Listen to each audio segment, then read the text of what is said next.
উদ্ধব শ্রীকৃষ্ণকে বলেন, হে যদুপতে, তোমার কথা চিন্তা করে বৃন্দাবনে তোমার সেবকরা রাত্রে ঘুমাতে পারে না। তাই তারা এখন যমুনার তটে চলঞ্চক্তিরহিত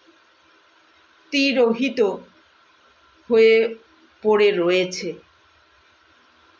তাদের দেখে মনে হচ্ছে যেন তাদের দেহে প্রাণ নেই, কেননা তাদের নিঃশ্বাস প্রশ্বাস প্রায় স্তব্ধ হয়ে গেছে।